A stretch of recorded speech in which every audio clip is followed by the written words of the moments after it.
Pode ficar tranquilo. Boa noite a todos. Nós gostaríamos de agradecer a presença de todos. Hoje, eu sou o professor Marcos Buqueride, eu sou o vice-diretor do Instituto de Estudos Avançados da Universidade de São Paulo. É uma honra para mim. A professora Roseli manda os cumprimentos dela, a Viviana e aos colegas que vão falar. E é uma honra para mim poder substituir a professora Roseli, nossa diretora, e hoje que é o dia do encerramento da exposição sobre o nosso querido professor Alfredo Bozzi. Eu queria cumprimentar a professora, né, diretora daqui do Maria Antônia, e agradecer pela hospedagem da nossa exposição, né, aqui durante esse tempo, e dizer que a exposição vai agora para São Carlos e depois provavelmente voltando para o IEB, né, para Brasiliana, né? Então não vamos perder a exposição e vamos dar continuidade a ela. Então, dando os agradecimentos para vocês, eu vou passar a palavra para a Viviana, que tem também agradecimentos a fazer, e ela vai conduzir chamando os colegas que vão falar em seguida. Viviana. Olá, bem-vindos, bem-vindas a esse último encontro. Então, começo por agradecer a todos e todas que se empenharam para que a trajetória de vida e dos trabalhos de Alfredo Bozzi pudesse ser compartilhada conosco, tanto no Centro Maria Antônia, representada aqui pela professora Ana Castro, que nos recebeu com ânimo muito generoso, assim como o professor José Lira, ao lado dos funcionários que aqui trabalham, quanto pelo Instituto de Estudos Avançados. A época da montagem era dirigido pelo professor Guilherme Ari Plonsky, que foi a pessoa que impulsionou essa exposição. Hoje é dirigido pela professora Roseli de Deus Lopes, e ambos incentivaram de forma entusiasta, né, esse trabalho. Estou aqui ao lado do professor Marcos Buqueride, que é vice-diretor do Instituto de Estudos Avançados, e acabo de saber que ele é um biólogo que trabalha com políticas públicas, né? Eu agradeço, sobretudo, a Leandra Rajczuk Martins, que concebeu o projeto do itinerário e módulos, como vocês viram. Não foi fácil selecionar esse material, que é, na verdade, a ponta do iceberg de uma montanha de cadernos, cartas, fotografias, entrevistas. Uma parte desse material já estava sendo organizada pelo Diego Molina, que hoje é professor na Universidade de Buenos Aires.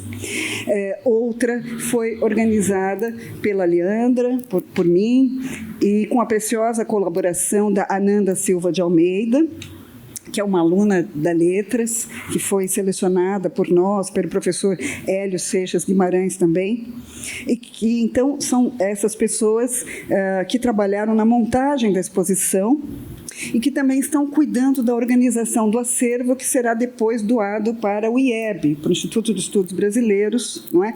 E que poderá, então, ficar disponível para quem quiser consultá-lo, não é? Então, agradeço a todas as pessoas, também aos outros funcionários do IEA, que colaboraram de diversas maneiras, sempre com enorme dedicação. Na mesa de abertura, cada integrante abordou uma faceta muito diferente da figura e da obra de Alfredo Bozzi. Augusto Massi tratou do veio italiano, tanto dos escritos à volta de Leopardi, Pirandello e outros, quanto dos estudos sobre Leonardo da Vinci, que também representava o interesse do meu pai pelo tom e pela perspectiva do olhar. O Pedro Meira Monteiro expôs a relação profunda de meu pai com os pensamentos de Pascal, um amor de juventude que sempre o acompanhou vida fora.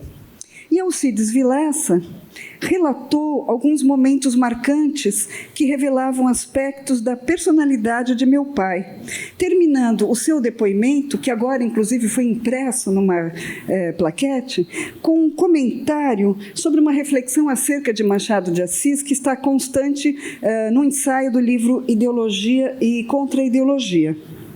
Nele, o intérprete literário é comparado a alguém que separa os fios da trama de um texto para analisar cada um em particular, mas que depois precisa repô-los no lugar para apreender novamente o desenho do tecido completo.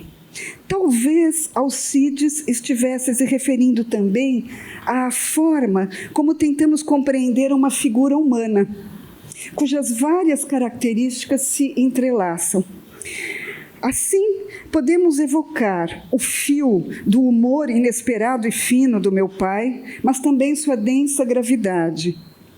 A capacidade para o vigoroso afeto, mas também o seu recolhimento discreto. A imensa dedicação a múltiplos trabalhos críticos, mas também a disponibilidade para a vida à sua volta, familiar, política, cultural e prática, como não. A sua simplicidade e, ao mesmo tempo, o horror à banalidade ou à vulgaridade, não é? De modo que os fios precisam da composição, por contraste ou afinidade, para formar um conjunto, para que possam exibir suas qualidades, mas sem deixarem seu fundo enigmático. E ainda preciso acrescentar que o desenho que formam é mágico, seja porque nós sempre podemos reconhecer nuances e texturas antes desapercebidos, seja porque o desenho, por vezes, se altera. Bom, para fechar com chave de ouro essa exposição, nós convidamos 3 companheiros de vida de Alfredo Bozzi, cada um deles capaz de apresentar um ângulo diferente da sua trajetória e da sua obra.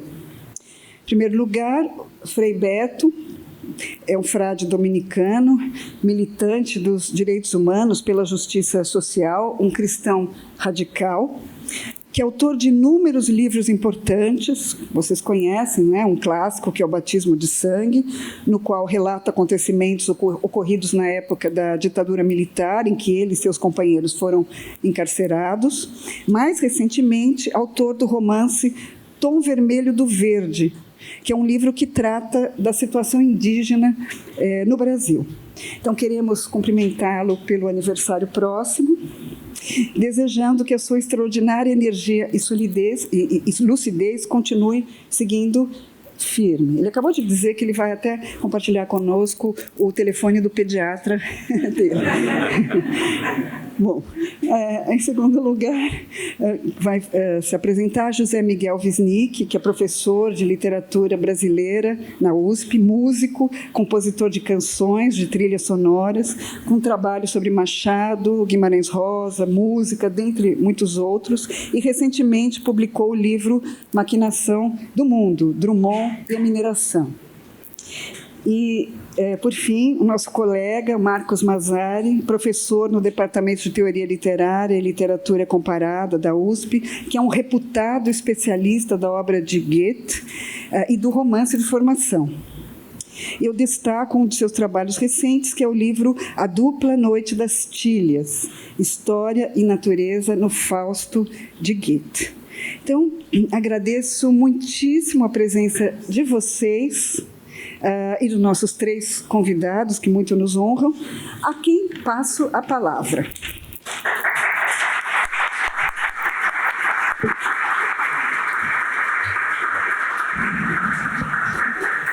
Frei Beto, por favor. Por favor, os 3.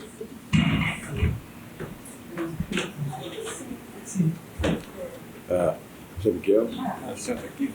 Deixa eu... Se você quiser pegar isso, não sei se ele está funcional. Talvez eu serei...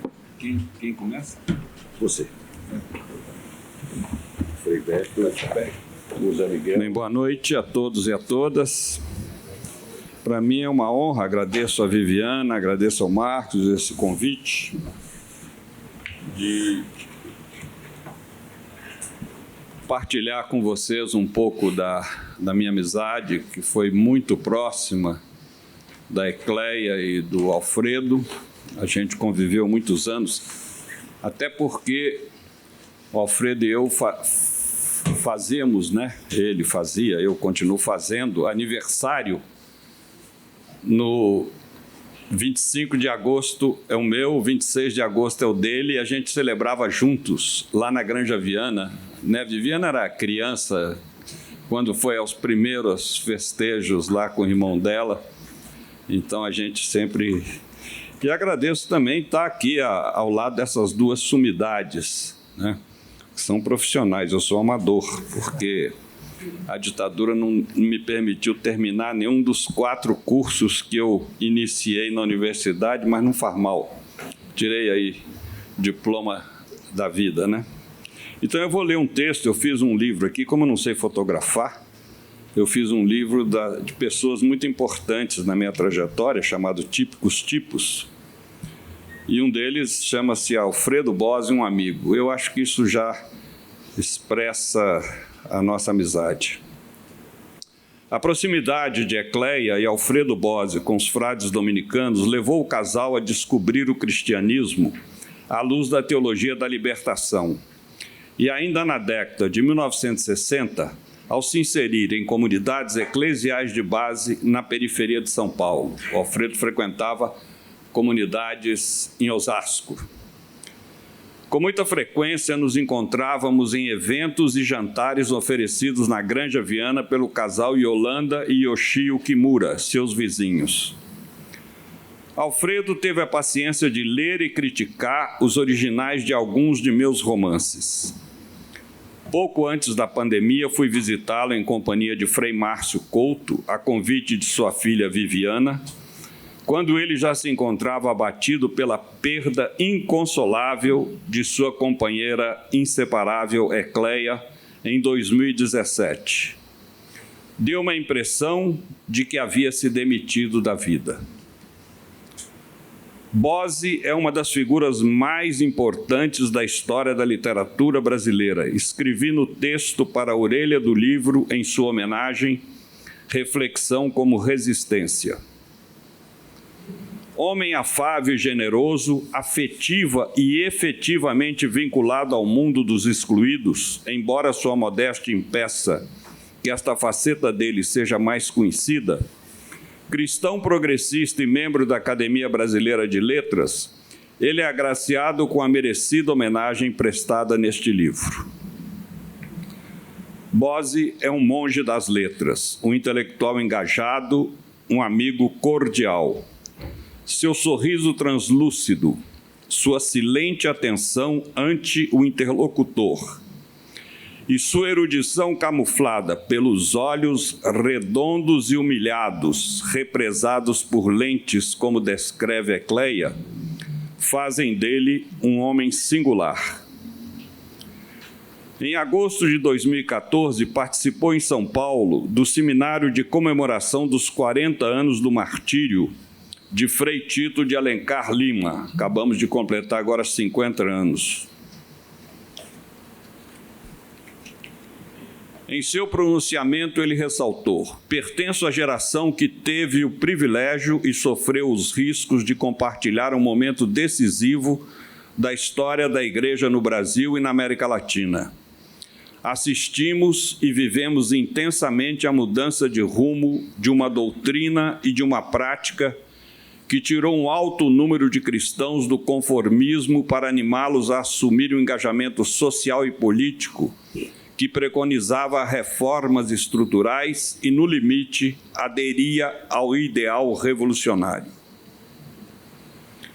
Em Os Trabalhos da Mão, dedicado a Ecleia, publicado em O Ser e o Tempo da Poesia, o que Bose escreveu qualifico de pura proesia.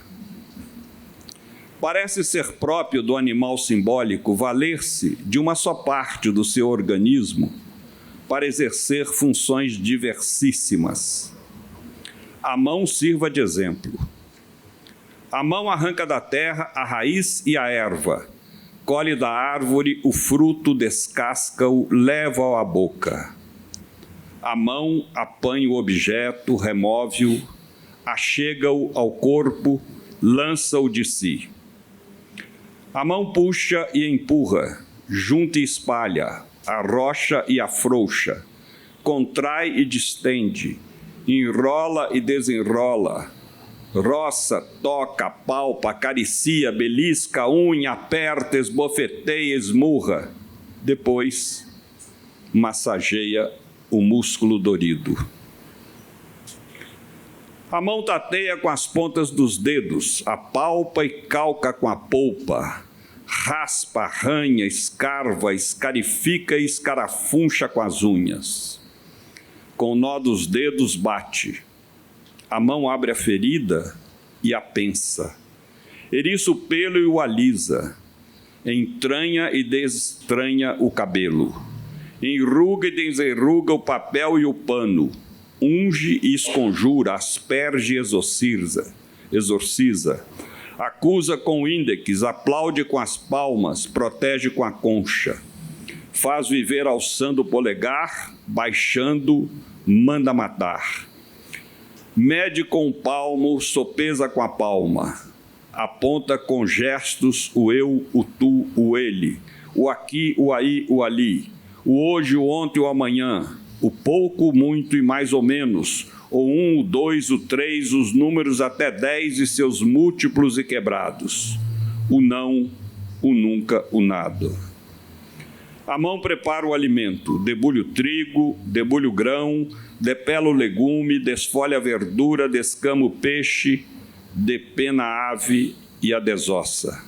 Limpa, espreme até extrair o suco. Piloa de punho fechado, corta em quina, mistura, amassa, sova, espalma, enrola, amacia, unta, recobre, enfarinha, entrouxa, informa, desenforma, polvilha, guarnece, afeita, serve. A mão joga bola e apanha, para e rebate. Só ergue-a e deixa cair. A mão faz som.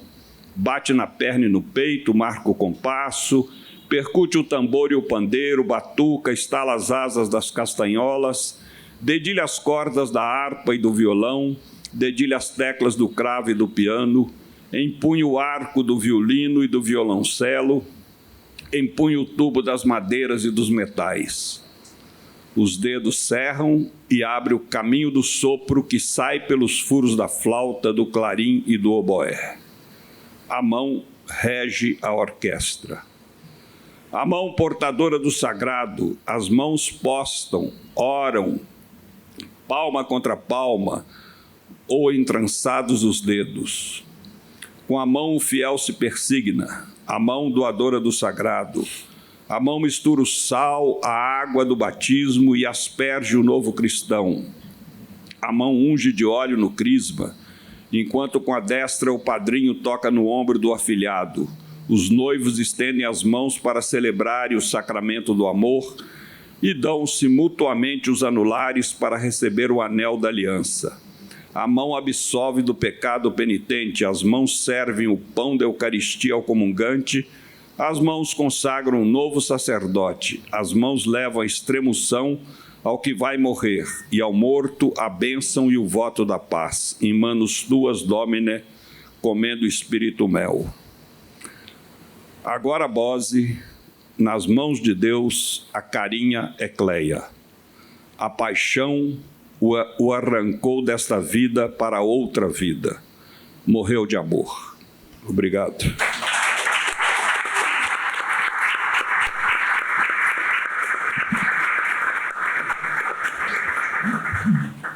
Desligue. Sim. Oi.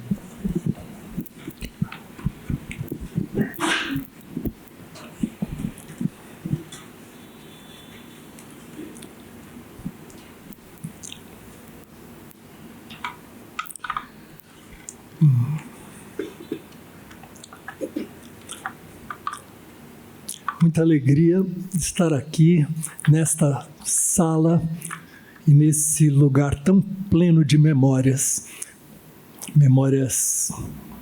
tão fortes que trazem junto todo um período de vida, da vida de Alfredo Bozzi, que nós celebramos aqui, e uma vida de uma história, uma longa história do Brasil, de nada menos do que meio século de experiências comuns que nós pudemos viver através de um período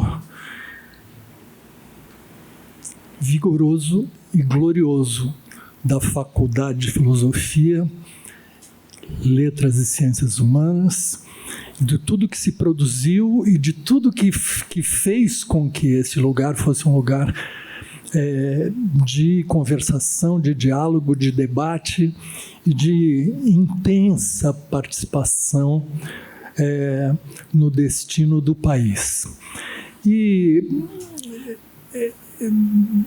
é muito justo, eu sinto, que essa celebração que nós fazemos aqui se dirija à memória e à presença daquele que eu acho que é quem talvez mais realizou, mais do que ninguém, talvez, o desígnio da Faculdade de Filosofia, Letras e Ciências Humanas. Tudo que eu vou falar aqui parte de uma experiência de colega e aluno, porque quando Alfredo passou a fazer parte da área de literatura brasileira, vindo de italiano para esse lugar no qual ele pôde, acho que, exercer plenamente as suas imensas potencialidades. Nós que éramos professores, no meu caso, eu assistia aos cursos do Alfredo na graduação e digo a vocês que a abordagem que Alfredo fazia da literatura, ela era inteiramente permeada de uma carga de reflexão, de experiência histórica, onde entrava a sociologia, toda a discussão da sociologia uspiana, digamos, em confronto, em contraponto com a sociologia brasileira, estava presente nas suas aulas. A antropologia, seja a antropologia teórica e Lévi-Strauss, no caso, discutir o lugar e o papel de Lévi-Strauss, por exemplo, mas a etnografia linguística indígena, muito antes de que isso assumisse a importância e a presença que tomou posteriormente. A psicologia e a psicanálise e a filosofia. Tudo isto plenamente presente como alguém que nós sentiríamos que poderia estar discorrendo sobre cada uma dessas matérias. Mas o fazia sem nenhum pendor digressivo, como nós sabemos. Não havia nele qualquer tentação da digressão. Então, quando tudo isso entrava, é porque entrava em diálogo profundo com a experiência literária que conduzia tudo isso. Eu acho que é graças a isso que ele pôde se tornar, como eu digo, realizador, né, em ato do desígnio da faculdade, porque é também graças à literatura, porque a literatura é permeável a todas essas instâncias sem se reduzir a nenhuma delas. E é, portanto, pela literatura e profundamente pensando a literatura segundo aquele esquema triádico que ele gostava de apresentar, né, como sendo a literatura uma experiência abordável pela perspectiva da forma, da poiesis, da expressão e da mímese. Portanto, digamos, uma perspectiva histórico-social, de uma perspectiva expressiva ou subjetiva e de uma expressão formal, né?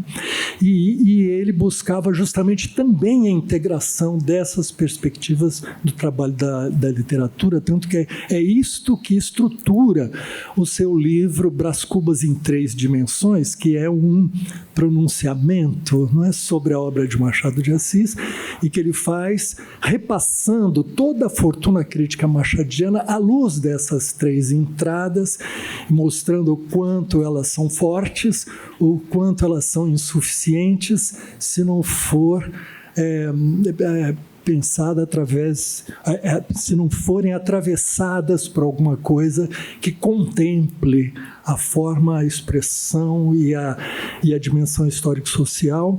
E acho que é isso que ele veio fazendo de maneira sempre muito autoexigente e, vamos dizer, incansável e implacável ao longo da vida. Então eu digo isso como quem viu, de certo modo, esboços ou já as primeiras formulações de questões que se apresentaram em aula, que depois tomaram forma em livros que, por sua vez, né, se tornaram clássicos, né? Esse modo de ser, como quem pensa, me faz lembrar uma frase de Fernando Pessoa, quando fala sobre como ler a poesia e os símbolos poéticos, né? E ele, entre outras coisas, diz que a erudição é uma soma, a cultura é uma síntese e a compreensão é uma vida. E vendo, vamos dizer, o trabalho, a presença, as aulas e os escritos de Alfredo, a gente sente que é ali como se tivesse um arpejo contínuo desta soma, dessa síntese e dessa vida, né? Para exemplificar um pouco mais isso do ponto de vista literário, e talvez colocando a questão, escolhendo uma entrada que nos coloca justamente entre a literatura ou a crítica e a utopia, eu vou falar alguma coisa dentro do pouco tempo mas sobre a relação de Alfredo Bozzi com Machado de Assis. Já falei isso outra vez, em outra homenagem, mas agora volto, porque aquela vez eu já reli tudo, e eu senti o quanto os textos do Alfredo têm a propriedade de textos literários fortes, que é essa propriedade que consiste em que a gente relê e eles estão dizendo mais do que disseram. Então agora eu fiz isso de novo. Não me culpo de fazer isso, porque eu vejo que ele fez isso o tempo todo, com Machado de Assis. Ele não cansou de voltar a este assunto. E o meu comentário aqui será apenas este, não é? Por que voltar tanto a Machado de Assis, né? Que relação é esta? Machado de Assis é o único autor a que ele dedicou um livro, não só um livro, especialmente o autor, mas 2, além de outros inúmeros textos, né, que são intervenções, diferentes intervenções em diferentes contextos. Esses livros são O Enigma do Olhar, né? E o outro, aquele que eu tinha me referido, Brás Cubas, em 3 versões. Tudo isso começou já com os primeiros textos, esses nos anos 70, que estavam sendo elaborados àquela altura nas aulas, como o ensaio A Máscara e a Fenda, né? Que é o início dessa trajetória. Mas, curiosamente, lá, esse texto, A Máscara e a Fenda, que trata de contos de Machado, lá está o conto O Espelho, né? E a figura de Jacobina. Quando lemos O Enigma do Olhar, lá está o espelho e a figura de Jacobina. Em 2014, num texto para a revista do Instituto de Estudos Avançados, nós temos o duplo espelho de Machado de Assis num conto que é O Espelho. E, portanto, num período de 40 anos, há uma espécie de retorno E ele volta ao espelho em 2014 como se fosse a primeira vez. Faz uma minuciosa paráfrase do conto, mas para avançar em algumas perguntas cruciais que eu acho que o moviam. E é dessas que eu quero falar. O que eu acho que é um desafio em Machado de Assis que se colocava para Alfredo, e esse desafio é um autor maior entre todos, cujo pessimismo cáustico, ou pensado assim, na verdade não é um pessimismo, nem propriamente cáustico é a palavra para isso, mas um ceticismo agudo e relativizador, né, de Machado, não deixava de ser um problema árduo e incômodo para o crítico católico, que, no entanto, se exigia ir a fundo na contradição, quer dizer, encarar os problemas que a obra de Machado, no que ela tem de corrosiva, né, colocavam para alguém que, mesmo na universidade, era, de certo modo, um estranho no ninho, cercado de materialistas professos, né, por todos os lados. E como passar, como enfrentar, na verdade, a prova de fogo é Machado de Assis. Eu acho que, na verdade, ele não se ocupou desta vamos dizer, desse embate em torno, e foi ao núcleo da questão. Né? Se alguém que coloca a dúvida, né, é Machado. É um autor no qual egoísmo e interesse, né, universalmente compliciados na natureza e na sociedade, como se arrastados para o vazio do absurdo e do nada, em uma atmosfera de aparente indistinção moral entre a corrosão e a resignação ante o que assim é. Estou glosando, parafraseando afirmações do próprio Alfredo, né, que o chama no Enigma e o Olhar de um terrorista diplomata, Machado de Assis, né, aquele que corrói e concede, né, que nega e atenua, e que nunca sabemos de que lugar fala, e que expõe todo o tempo os passos calculados de quem ambiciona ascender e parece justificá-los como um destino sem alternativa. Então, esse princípio da ascensão, né, do egoísmo como, vamos dizer, instinto fundante, né, e a pergunta sobre o destino disto é uma pergunta, digamos, que assombra, mesmo num sentido luminoso. Eu estou dizendo que é um jogo de sombra e luz, que está contido nesse itinerário. Eu acho que nessas aulas dos anos 70, Alfredo procurava distinguir, não sem drama, a dimensão social e histórica que estão profundamente presentes em Machado, de um fatalismo biológico, para mostrar que não havia um fatalismo biológico, como que dá ordem de um instinto egoísta, agressivo, destruidor, que, vamos dizer, rondava a existência, né? E tratava-se de ver como projetar a perspectiva crítica machadiana no horizonte aberto do possível e livre, portanto, desta espécie de condenação institucional de princípio. Então, essa questão, nos primeiros trabalhos, acho que estão colocados no jogo entre a máscara e a fenda, né? Entre o que seria um dualismo ontológico entre a aparência externa e uma essência interior, mas que padece um pouco de uma espécie de jogo entre aparência e essência. Eu sinto que Não? Não, tá. Ele tinha nos avisado que o centro... Está excelente, por favor. Não tem nada de noite. Nós estamos conversando nós dois. Tá. Que tem um problema que está aqui me acompanhando, que é que o Centro Cultural Maria Antônia hoje precisa fechar às 7h30. Ele pedia que a gente não se alongasse. Só que quando a gente se empolga, mas eu estou me contendo e pensando nisso. Tá.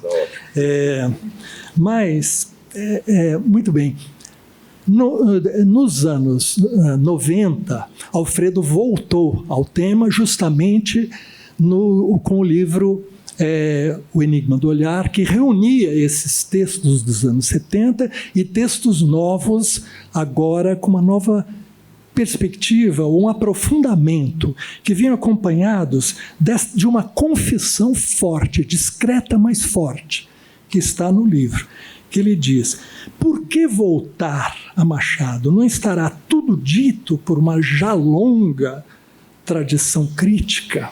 Não é temerário voltar ao autor, né? Movido por quê? E dizia ele, sem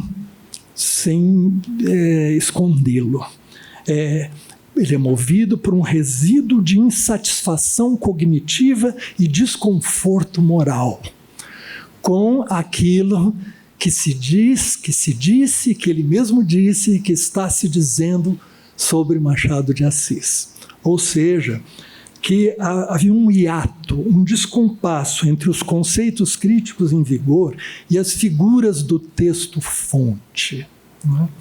Alguma coisa mal resolvida, portanto, em si e nos outros, né?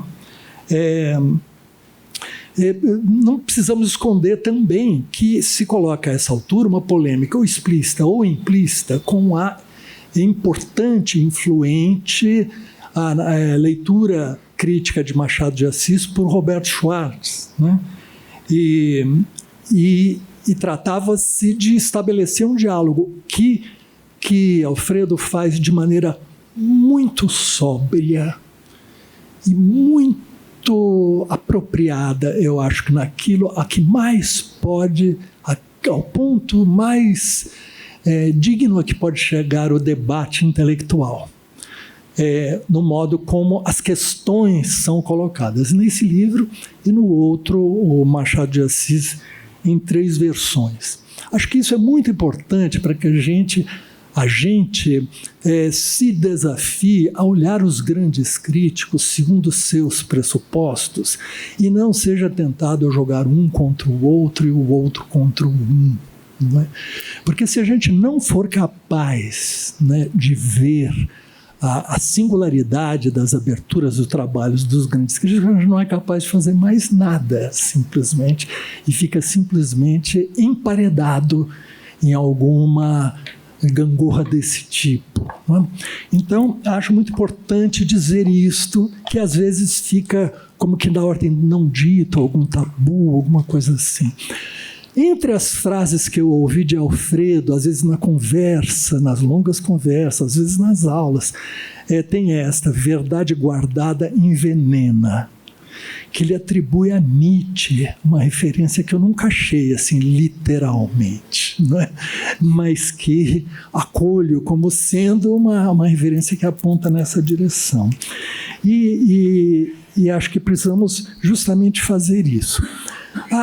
Então, como abordar esta verdadeira esfinge que se coloca, é uma esfinge insondável, e agora eu vou usar palavras dele, que se furta, Machado, ao romantismo conservador e ao liberalismo encruado, dominantes no Império, assim como se furta às novidades ideológicas do fim do século, o darwinismo social, o progressismo positivista, o cientificismo, que não é republicano nem militante abolicionista, que não grita aos céus a atmosfera irrespirável de seu tempo, como fizeram seus contemporâneos Pompeia, Euclides, Cruz de Souza e mais adiante Lima Barreto, né?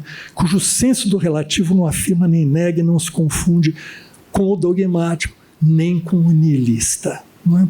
Que lugar é este? É este, né, o desafio. Em suma, de um imenso escritor que não é legível somente pelas chaves ideológicas e pelas determinações sociais e políticas do seu próprio tempo, mas que as transfunde, digamos assim, como é próprio da literatura, segundo uma perspectiva extemporânea, fora do tempo, no qual recua e no qual avança. Eu acho que esta é a abordagem, eu diria, original, né, de Alfredo, que é Machado recua e avança. Não é?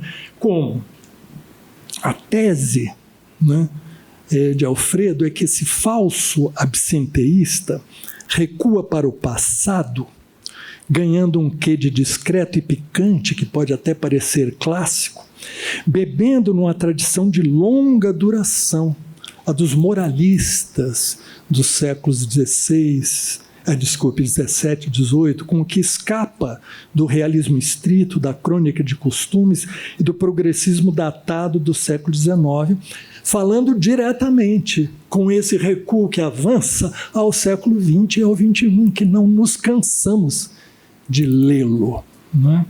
Então, ao fazer isto, ao postular essa ideia, o Alfredo, no Enigma do Olhar, junta um conjunto, uma antologia de pensamentos dos moralistas franceses, né? Mas vindo já de Maquiavel, passando justamente por Pascal, La Rochefoucauld, Vauvenargues, temperados por Leopard e Schopenhauer, que ele junta tudo numa materiais para uma genealogia do olhar machadiano, vendo que é nessa, vamos dizer, história das mentes e das ideias que você encontra rastros de vestígios fortes de um lugar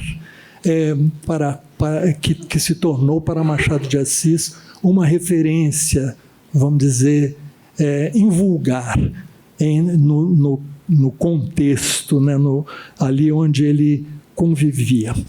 E o Alfredo apresenta essa antologia com duas laudas, não são mais do que duas laudas, de uma espécie de história comparada da moral com a economia, dizendo justamente que a ideia dos moralistas franceses, né, do egoísmo como motor universal das ações humanas, né, esta força, quer dizer, que esse moralismo crítico aponta, não é? Como por trás das ações humanas movendo, vamos dizer, esse lugar, essa força passa de mal radical em Pascal ao interesse como mal necessário, mal domesticável e, finalmente, como bem útil e já agora necessário em Adam Smith e nos precursores da economia política. Ou seja, a natureza interesseira do humano é naturalizada ou redobrada pela concepção liberal capitalista.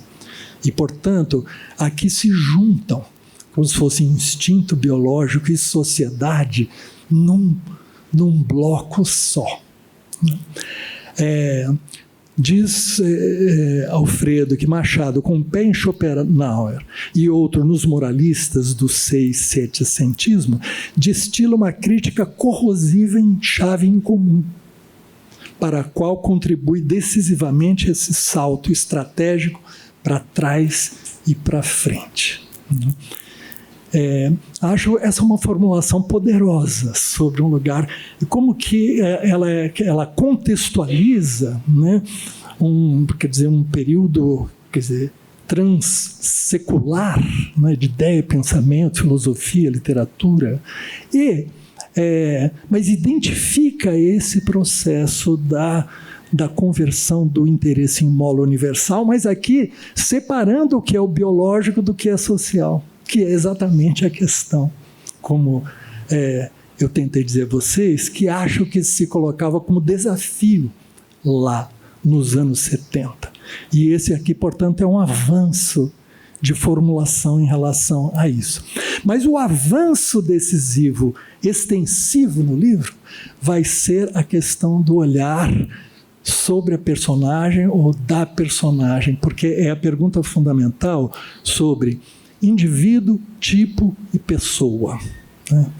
Porque o indivíduo desligado num grupo social é uma espécie de ser um átomo fragmentário, que quando se socializa, tende, no entanto, a fazê-lo pelas formas redutoras que o fazem adaptado, seja às situações de privilégio, seja as de subalternidade, em que o sujeito passa a se comportar segundo as, digamos, as demandas típicas do seu lugar social.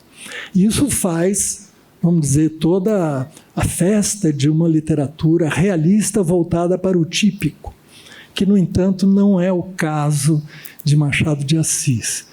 E a pessoa é esta, vamos dizer, entidade, esta figura, este ser, né, em todos, que pode, vamos dizer, respirar autenticidade em meio a tudo isso. Onde ela estaria em Machado de Assis, este tão cáustico e corrosivo? Não é fácil encontrá-lo em todo lugar, né? A partir daí é que ele faz um minucioso acompanhamento. Minucioso não é uma boa palavra, porque parece que é uma redução ao detalhe, quando, na verdade, ele vai compondo a galeria das personagens, vindo das personagens femininas dos primeiros romances, principalmente as femininas, mas não só, e depois atravessando para, vamos dizer, a obra forte e principal, de maneira a ver aonde estão esse movimento do indivíduo, tipo e pessoa, não é? Essa passagem, primeiro ele elenca uma galeria, né, de tipos, onde estão o parasita, o bajulador, confesso, o hipócrita profissional, o calculista, o cínico, né?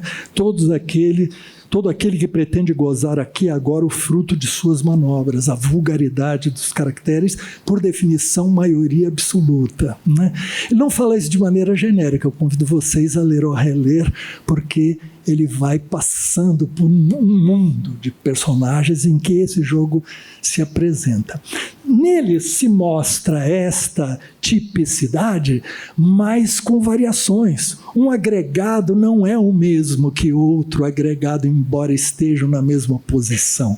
José Dias e tia Justina estão vivendo uma condição semelhante, mas um e outro têm modulações de outra ordem que fazem com que esta figura típica em Machado sempre ganhe as nuances de uma imensa variedade que não se esgota e que toma força naqueles personagens que, embora muito marcadamente colocados nas suas circunstâncias históricos-sociais, têm uma força que desborda ou extravasa dessa forma.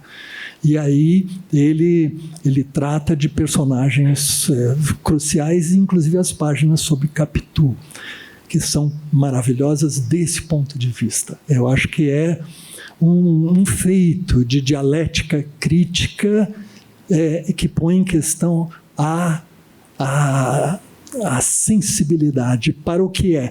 Tudo aqui, o que possa haver de, vamos dizer, de alpinista social em Capitu, né? Marcado por, no entanto, toda uma série de, vamos dizer, de nuances, de marcas e de forças que fazem, afinal, com que o próprio narrador só a defina pela tautologia, né? Capitu era Capitu, né?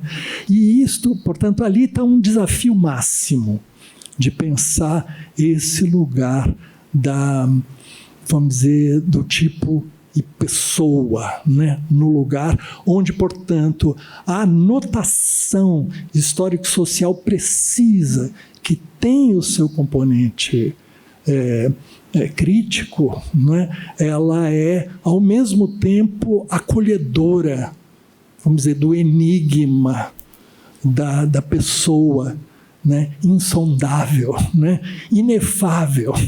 Porque, na verdade, o Alfredo está pondo em jogo duas matrizes fundamentais da sua formação. O inefável croceano, né?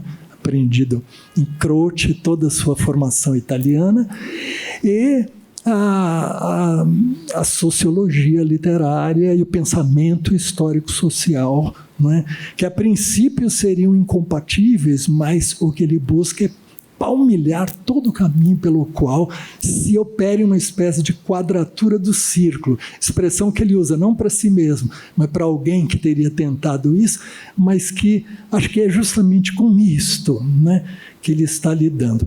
Eu então vou indo para terminar, eu já me perdi no tempo, mas já me perdi no tempo desde que entrei nesse prédio, nesta sala, então por isso não é só no horário, mas também o que eu quero dizer é que nesse caminho, nessa espécie de escada, que é a metáfora que ele usa, né, a personagem de Dona Fernanda em Quincas Borba, que é um momento muito comovente, em que ele destaca o olhar do escritor, né, que passa pelo narrador, e olha, esta mulher, que é da mesma condição social de Sofia, né, e que, no entanto, as duas vão resgatar o cão abandonado de Rubião, que se chama Quincas Borba, e a Sofia faz isso de uma maneira puramente exterior, enquanto que Dona Fernanda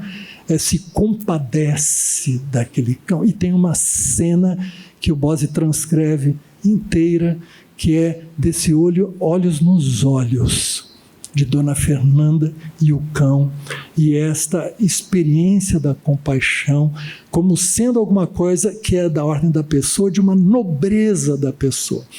E tem páginas aqui maravilhosas e altamente esclarecedoras sobre o sentido da ideia de nobreza, né? Dos princípios e dos privilégios aristocráticos, como eles são, de algum modo, tomados para si ou aproveitados como um estoque simbólico do qual a burguesia se apropria, mas como isto ganha um possível viés romântico, crítico de natureza democrática, que é a ideia da nobreza como o valor da pessoa aberta ao outro, né? Então, tem aqui um reconhecimento dessa nobreza na compaixão, que é um momento chave desse texto. Quando ele depois escreve de novo Jacobina, acho que também, para terminar, o Jacobina, para dizer que justamente aquele que leva até o mais longe do que é possível a experiência da tipificação, da alma externa introjetada, personagem de O Espelho, vestido da farda de alferes, o que esse último texto faz é procurar ver que aquela personagem só pode narrar sua própria história porque ela consegue se distanciar da experiência da tipicidade. Só a pessoa é autoconsciente, só a pessoa pode, embora de maneira justamente melancólica, cáustica, né? Desse homem que ascendeu, mas é um casmurro também, mas visto aqui como alguém cuja humanidade é recuperada, ali onde ela chegou ao seu extremo oposto, o que me faz pensar justamente que essa espécie de quadratura do círculo, né, de indivíduo, tipo e pessoa, estivesse como um desafio sempre na figura desse Jacobina, nunca abandonado. Eu termino com uma imagem que é uma muito forte, que me guarda ligada à compaixão, que é esta, entre esses comentários todos, que uma vez, justamente sobre a compaixão, dizendo que Alfredo diz que Nietzsche, né, vituperava a compaixão como um sentimento a ser abandonado, mas que naquele seu momento que antecede a perda de si, a loucura, ele vê um cavalo sendo espancado, e ele se abraça a esse cavalo chorando, e este é o seu ponto de passagem, e aí estava a compaixão no lugar menos esperado. Então é isto. Graças.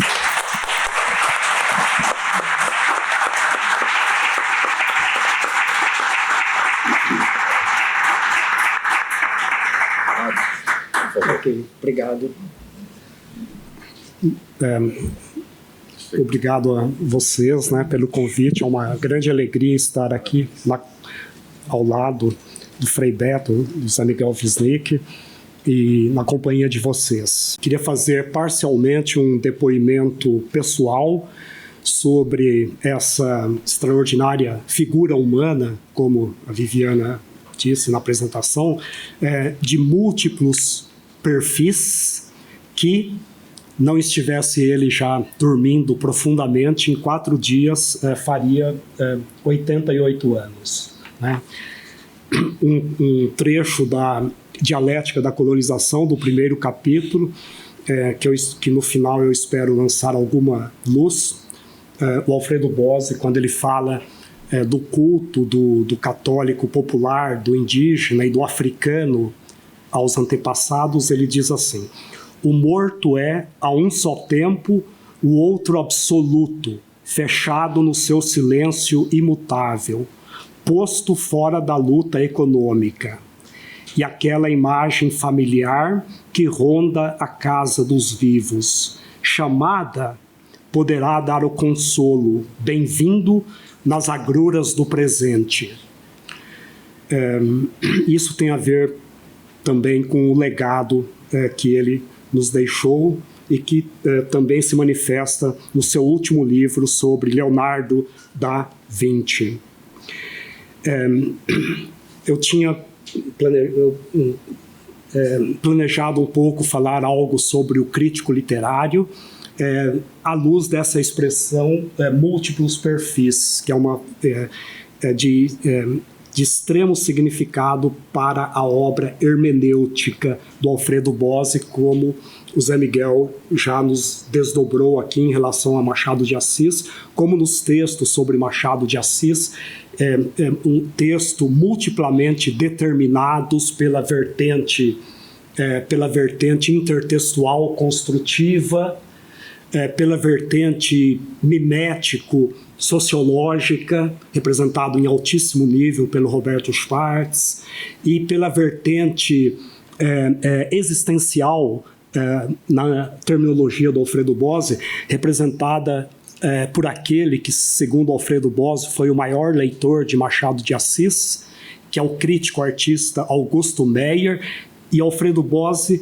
nunca deixou o discurso crítico confluir única e exclusivamente para uma dessas vertentes, porque ele sempre procurou prestar atenção hermenêutica aos múltiplos perfis e não se fixar apenas numa explicação sobredeterminante e monocasual.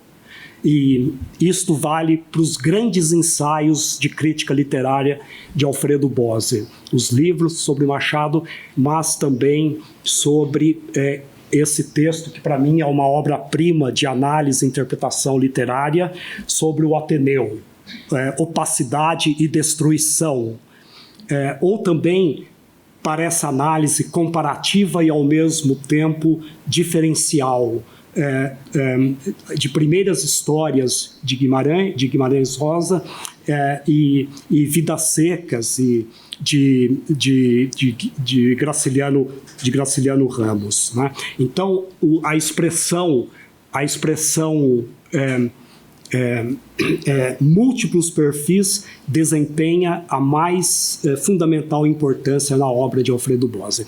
E também a figura humana de Alfredo Bose, ela sempre extremamente complexa, foi composta de múltiplos perfis, esses perfis que foram homenageados já durante a sua vida, mas também após a sua morte, como nessa exposição que hoje chega ao fim. ou nessa publicação mencionada pelo Frei Beto, Reflexão como Resistência, que foi concebido esse livro para saudar, como formulou Antônio Cândido, os 80 anos de um ilustre crítico.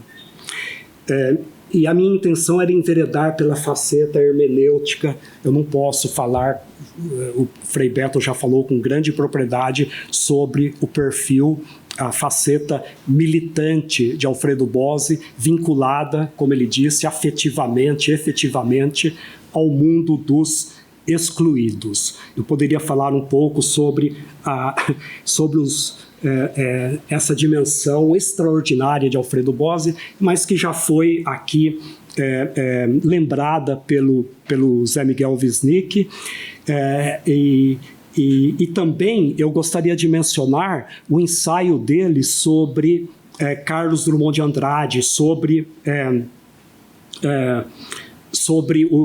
a máquina do mundo, que quando a revista do IA, Estudos Avançados, né, a revista dos Estudos Avançados, fez um dossiê em homenagem, há poucos meses, no ano passado, eu dediquei, então, o meu ensaio justamente a essa leitura muito extraordinária que Alfredo Bozzi faz da Máquina do Mundo. O título do ensaio dedicado a essa leitura é Pacto Fáustico e Resistência, no poema A Máquina do Mundo. É uma abordagem ecológica, é uma abordagem ecocrítica, o que é muito forte também no livro do Zé Miguel Wisnik, que dialoga também com o texto do Alfredo Bozzi. E centrada nessa questão que cientistas do mundo todo, como você, né, colocam como o maior desafio talvez enfrentado pela humanidade em todos os tempos, que são as mudanças climáticas. E eu fui colher subsídios em vários livros do Alfredo Bozzi. Por exemplo, no Post-Scriptum, na Dialética da Colonização, o Alfredo Bozzi discute o confronto no Antropoceno da espécie humana citando os efeitos da industrialização cega e suja, a disseminação do lixo atômico, as manchas ácidas, o efeito estufa, o envenenamento das águas, o risco dos agrotóxicos, o inferno das megalópolis. Cerca de 20 anos após a publicação desse grande clássico da historiografia brasileira também, o Alfredo Bozzi, com o livro Ideologia e Contra-Ideologia, ele dedicando 2 ensaios ao Fausto de Goethe, eu vou me concentrar um pouco no Fausto de Goethe, né? Ele foi se alinhar de maneira muito expressiva entre os críticos antiperfectibilistas do Fausto goetheano. São 2 ensaios muito extraordinários. O mais importante se chama Lendo o Segundo Fausto de Goethe, e o primeiro se chama O Projeto Fáustico entre o mito e a ideologia. Né? Como que o Alfredo Bozzi ele enveredou pelo Fausto? Né? É um depoimento um pouco pessoal. Em 2008 nós fizemos na USP uma grande conferência internacional por ocasião dos 200 anos da publicação do Fausto I. E eu pedi ao Alfredo Bozzi que ele relutou, ele não queria, eu insisti muito. Aí ele foi ler e fez uma bela apresentação no dia. Acho que algumas pessoas estavam na história, ali já estava, né? Foi na mesa de abertura, ele deu a palestra inaugural com esse ensaio extraordinário. Do lado dele, ladeando, havia 2 grandes críticos do Fausto, um deles, que é uma pessoa de hoje quase 90 anos, aluno de Adorno, que é o sociólogo alemão mais importante, Oskar Necht. O Oskar Necht estava à esquerda do Bozzi, o outro, Michael Jäger, estava à direita, que é também um dos principais, e o Alfredo Bozzi no meio ali. Aí chegou o Gabriel Kohn, que era o diretor, falou: Alfredo Bossi, você está em maus lençóis aí, porque ia falar muito sobre Mefistófeles também, e o Alfredo Bossi com esse senso de humor, né, que é típico dele, com esse espírito, esprit de finesse, como dizia, ele falou: não, eu trouxe aqui um frasco de água benta, né? E de fato foi meio controversa. Houve brigas e ele ficou no meio aqui. Foi o Frei Beto que deu para ele, não? Não foi o Frei Beto. Poderia ter sido, né? E nesse ensaio sobre a máquina do mundo, eu procurei mostrar assim que essa mesma resistência que está presente na atitude do caminhante mineiro por uma estrada pedregosa, essa atitude de recusa do pacto oferecido, né, que o Zé Miguel estudou de maneira soberana, proposto pela máquina do mundo, também pode ser associado à obra do Alfredo Bossi, que toda ela é um adensamento da resistência às forças mefistofélicas que levaram a esses desafios da crise ecológica. E é muito emblemática, nesse sentido, essa passagem do ensaio, lendo o segundo Fausto. Alfredo Bossi diz o seguinte: transcorridos 2 séculos da concepção do drama goetheano, olhamos em torno de nós e em meio ao que restou da natureza. Depois das investidas da Revolução Industrial, sentimos que é necessário lutar contra as mesmas forças que arrasaram a casa de Filemon e Baucis e queimaram suas velhas tilhas. Falamos em desenvolvimento sustentável e temos a esperança de deter o processo de aquecimento global. Ainda e sempre, o fogo, emblema dos ínferos.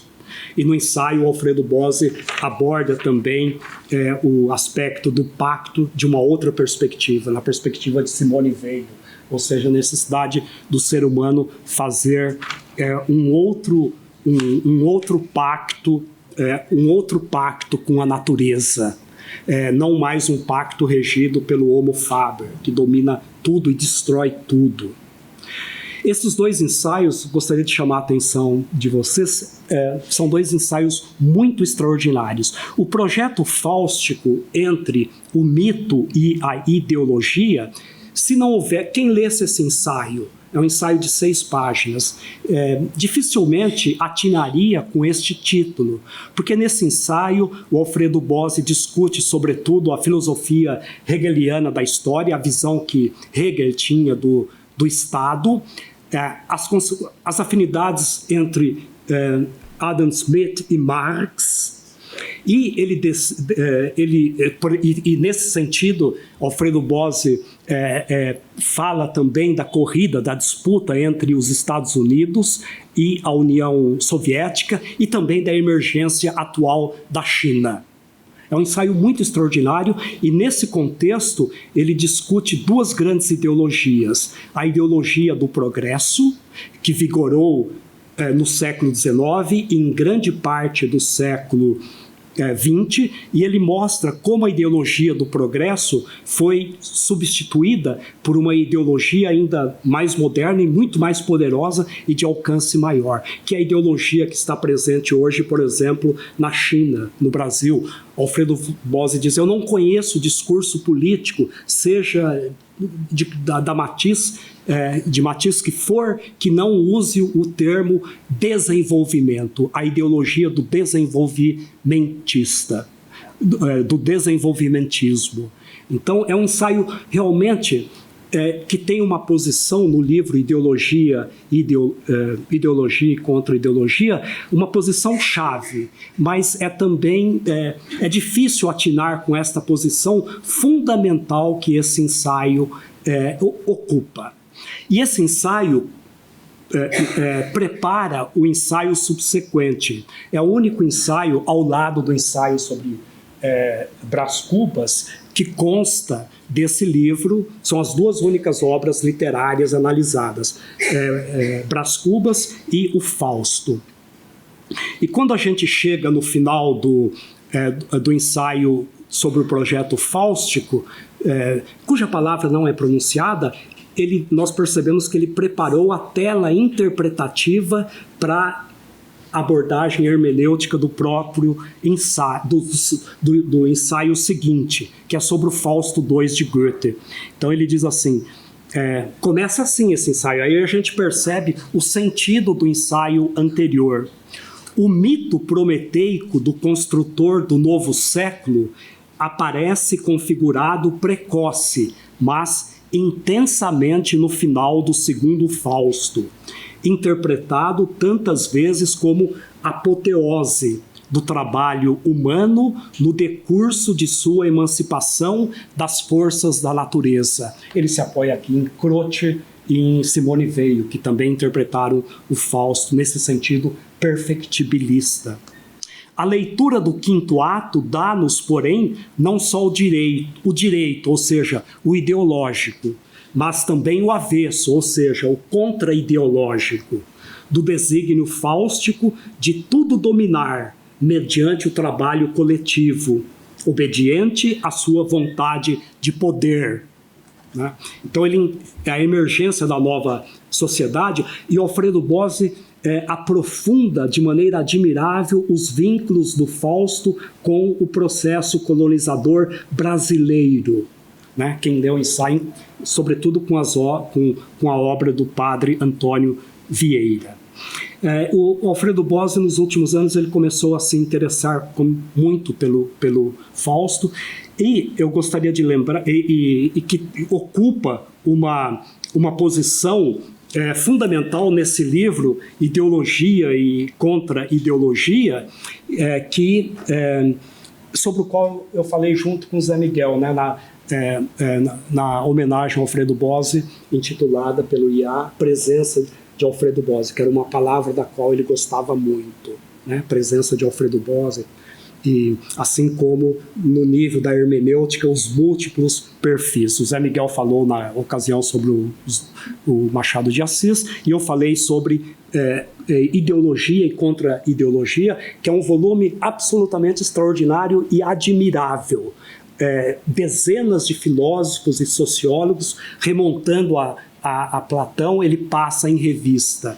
Mostra, por exemplo, quando nasceu, no final do século XVIII, o termo ideologia na França, com um mestre de Saint-Simon, que ele estuda muito, Destutt et Tracy, quando aparece pela primeira vez a palavra ideologia, e ele mostra também, isso é um ponto alto do livro, o advento das grandes utopias, a utopia de Thomas Morus e de Campanella, ambos atribuindo à miséria dos camponeses italianos e ingleses a ausência de limites à propriedade privada.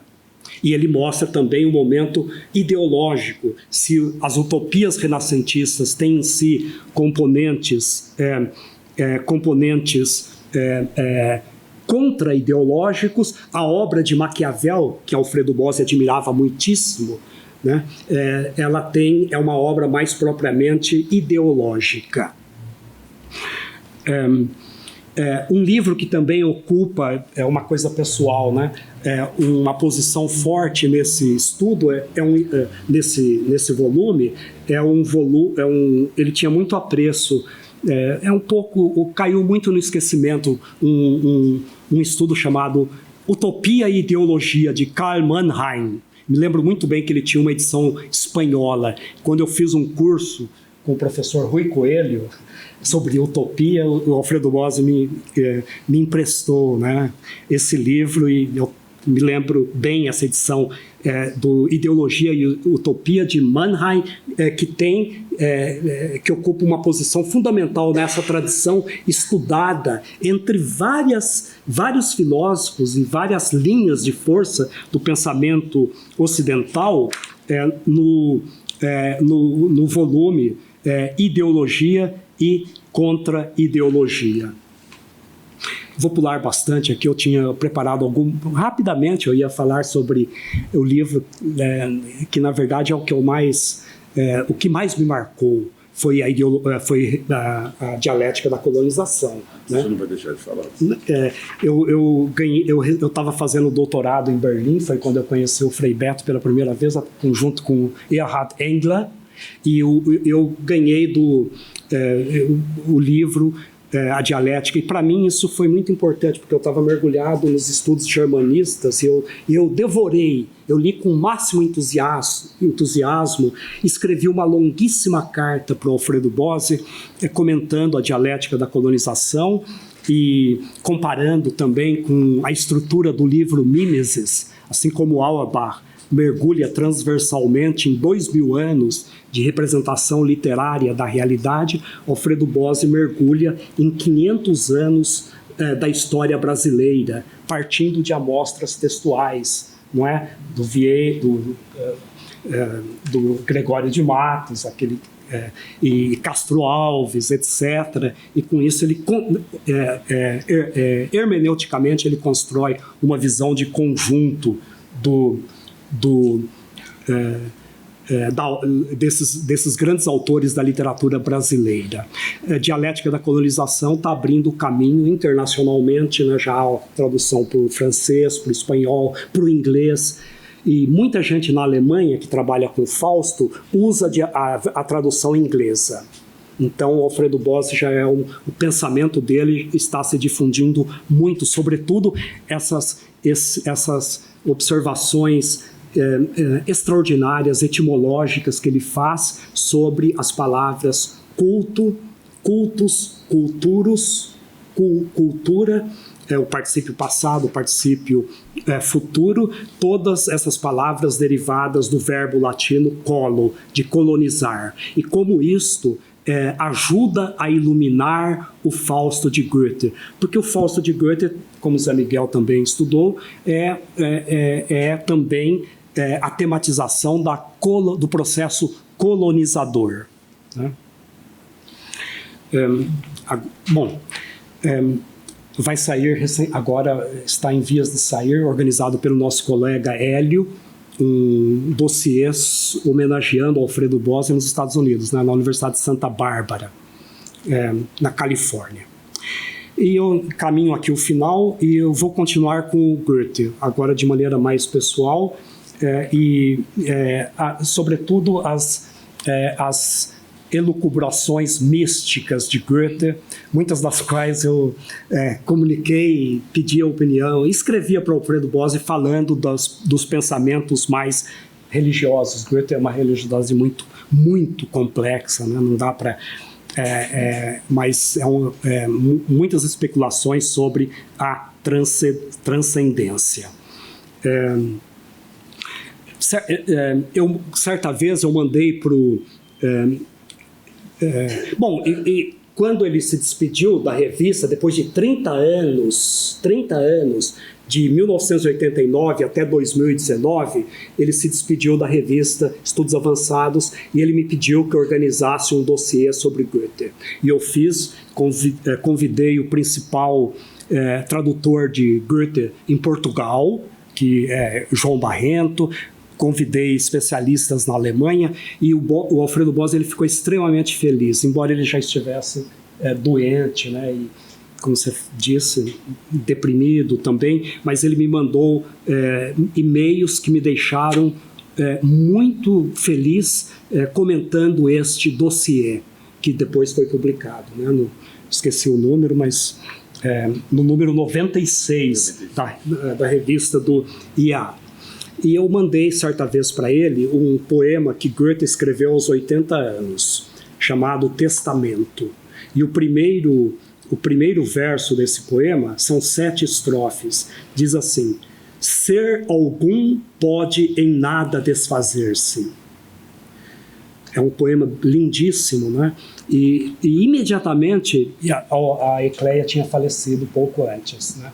Ele escreveu o seguinte: os versos de Goethe deste testamento não são apenas profundos e belos, como tem o poder de consolar-me da ausência do ser amado com a certeza de sua eternidade. E depois ele se despede de maneira muito afetuosa.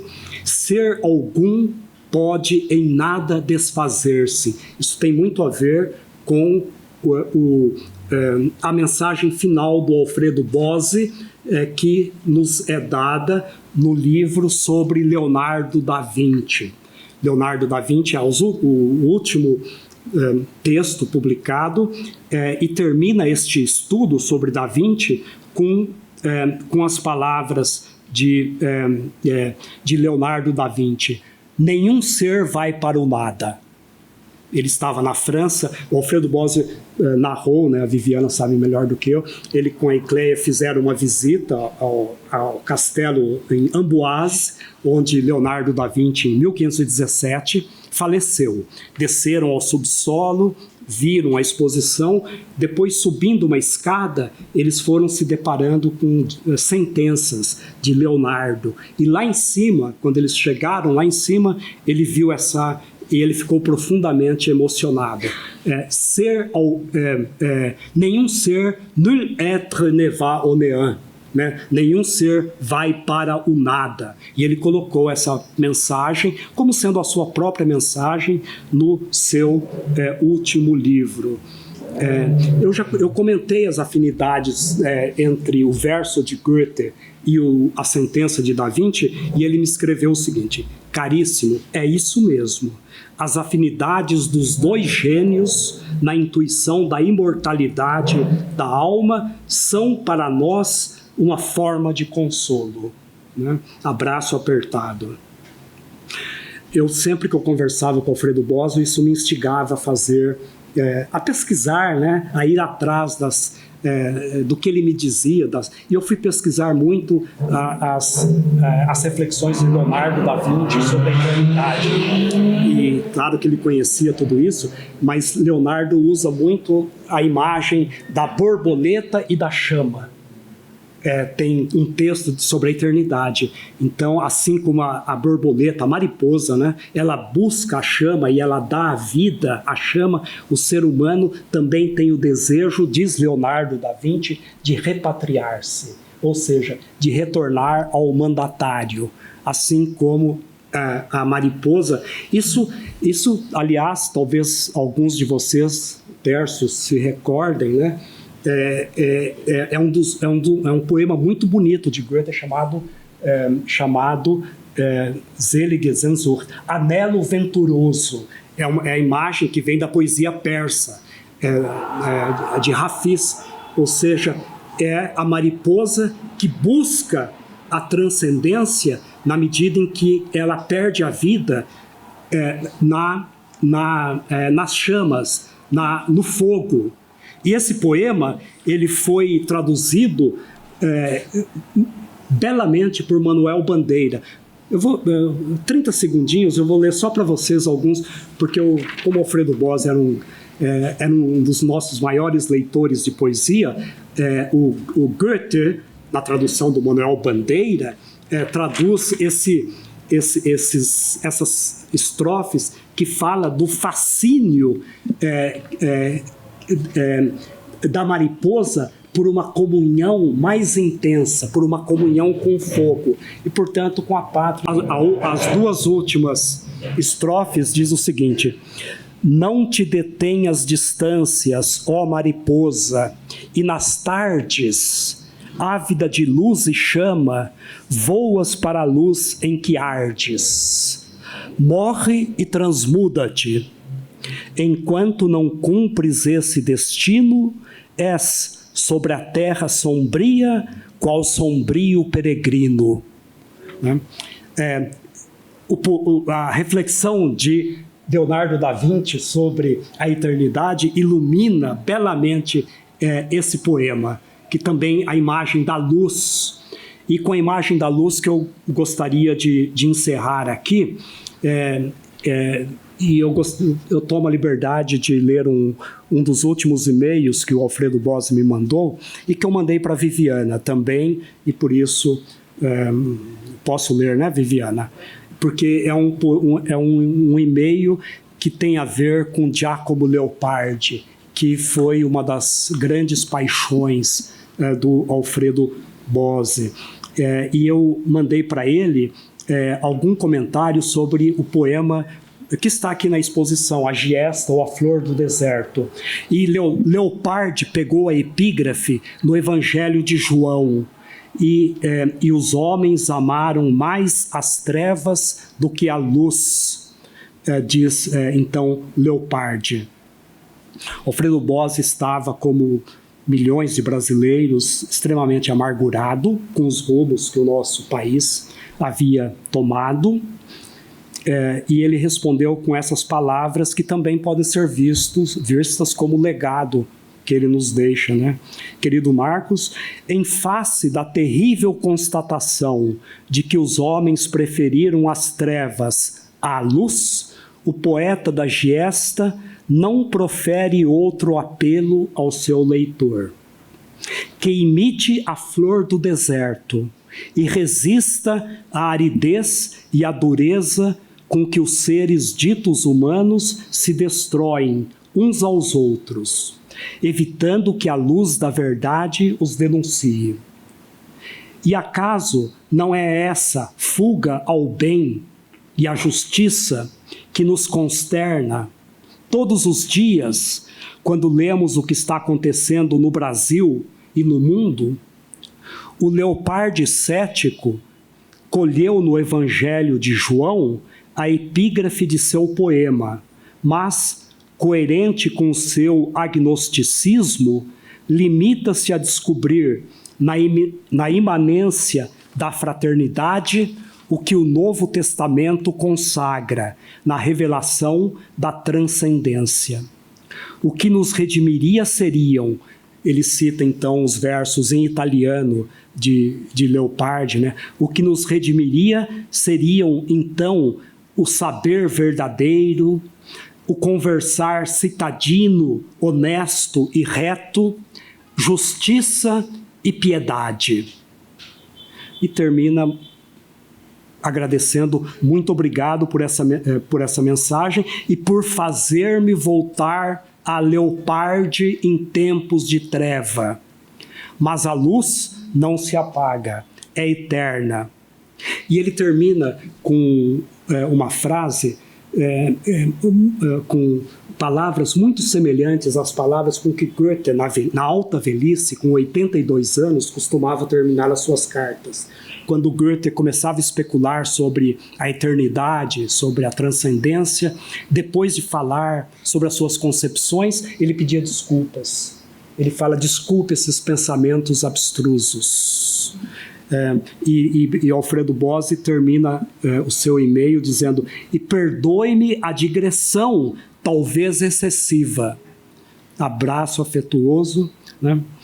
Essas palavras encerram, portanto, o mais profundo humanismo, não só no teor da mensagem, mas também nesse gesto humilde de se desculpar por uma suposta digressão. E esse é o legado que nos fica de Alfredo Bose, tanto para as pessoas que comungam com ele da fé cristã, como para aquelas pessoas que, próximas ao Leopardi não religioso e agnóstico, buscam concretizar na imanência da história esse ideal de fraternidade e de solidariedade ao qual Alfredo Bose consagrou toda a sua vida, né? Era isso. Obrigado.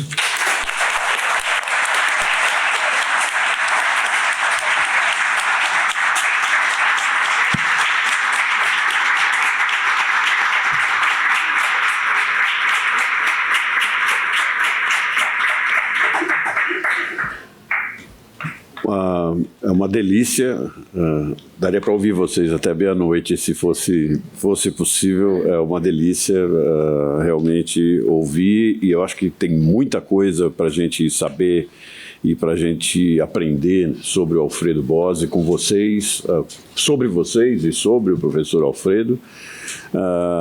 Para quem não conhece o IEA, o Instituto de Estudos Avançados, a sala mais desejada e que todos disputam o tempo todo para fazer os eventos. Eu acredito que vocês fizeram o evento sobre o professor Alfredo na própria sala que leva o seu nome, que leva o nome do professor Alfredo. Eu muito longe da maravilha e da delícia das falas de vocês, mas eu convivi 10 anos no Instituto de Estudos Avançados e olhando sempre a revista de Estudos Avançados. O professor Alfredo, ele coloca um estilo na revista de Estudos Avançados, tornou a revista nessas 3 décadas, ele tornou essa revista provavelmente a revista mais lida do Brasil, a revista mais lida no Congresso Nacional, uma revista que tem milhões de acessos no Cielo, né, que é o sistema digital, né, de acesso a esses artigos. E uma coisa que sempre me chamou muito a atenção foi o estilo de editor. Eu sou cientista, eu sou da biologia, ciência quase dura, não é uma ciência dura, mas é quase dura, e eu sou uma pessoa dos papers, daquilo que não tem essa maravilha, essa beleza dos textos, né? Mas a revista de Estudos Avançados, o professor Bose nunca deixou que esse estilo seco e duro invadisse a revista. E não foi uma questão de humanismo, porque os cientistas escreveram, eu como cientista escrevi ensaios e artigos na revista de Estudos Avançados com um prazer enorme, porque o professor Bose, ele tinha uma característica que eu acho muito interessante e como vice-diretor agora, talvez diretor no futuro, gostaria de continuar no IEA, gosto muito de lá, o espírito Bose do ser humano. E as 2 últimas estrofes diz o seguinte: não te detenhas distâncias, ó mariposa, e nas tardes, ávida de luz e chama, voas para a luz em que ardes.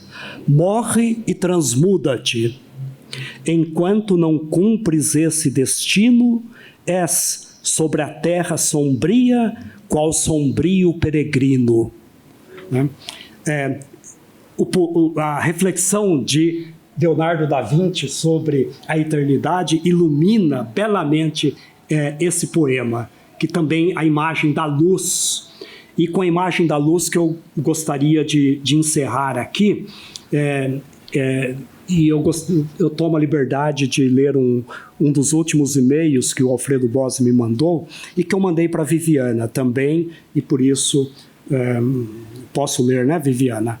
Porque é um e-mail que tem a ver com Giacomo Leopardi, que foi uma das grandes paixões do Alfredo Bose. E eu mandei para ele algum comentário sobre o poema que está aqui na exposição, A Giesta ou A Flor do Deserto. E Leopardi pegou a epígrafe no Evangelho de João. E os homens amaram mais as trevas do que a luz, diz então Leopardi. Alfredo Bose estava, como milhões de brasileiros, extremamente amargurado com os rumos que o nosso país havia tomado. E ele respondeu com essas palavras que também podem ser vistas como legado que ele nos deixa, né? Querido Marcos, em face da terrível constatação de que os homens preferiram as trevas à luz, o poeta da Giesta não profere outro apelo ao seu leitor: que imite a flor do deserto e resista à aridez e à dureza com que os seres ditos humanos se destroem uns aos outros, evitando que a luz da verdade os denuncie. E acaso não é essa fuga ao bem e à justiça que nos consterna todos os dias quando lemos o que está acontecendo no Brasil e no mundo? O Leopardi cético colheu no Evangelho de João a epígrafe de seu poema, mas, coerente com seu agnosticismo, limita-se a descobrir na imanência da fraternidade o que o Novo Testamento consagra na revelação da transcendência. O que nos redimiria seriam, ele cita então os versos em italiano de Leopardi, né? O que nos redimiria seriam então o saber verdadeiro, o conversar citadino, honesto e reto, justiça e piedade. E termina agradecendo, muito obrigado por essa mensagem e por fazer-me voltar a Leopardi em tempos de treva. Mas a luz não se apaga, é eterna. E ele termina com uma frase com palavras muito semelhantes às palavras com que Goethe, na alta velhice, com 82 anos, costumava terminar as suas cartas. Quando Goethe começava a especular sobre a eternidade, sobre a transcendência, depois de falar sobre as suas concepções, ele pedia desculpas. Ele fala, desculpe esses pensamentos abstrusos. E Alfredo Bozzi termina o seu e-mail dizendo, e perdoe-me a digressão, talvez excessiva. Abraço afetuoso, né? Essas palavras encerram, portanto, o mais profundo humanismo, não só no teor da mensagem, mas também nesse gesto humilde de se desculpar por uma suposta digressão. E esse é o legado que nos fica de Alfredo Bozzi, tanto para as pessoas que comungam com ele da fé cristã, como para aquelas pessoas que, próximas ao Leopardi não religioso e agnóstico, buscam concretizar na imanência da história esse ideal de fraternidade e de solidariedade ao qual Alfredo Bozzi consagrou toda a sua vida, né? Era isso. Obrigado.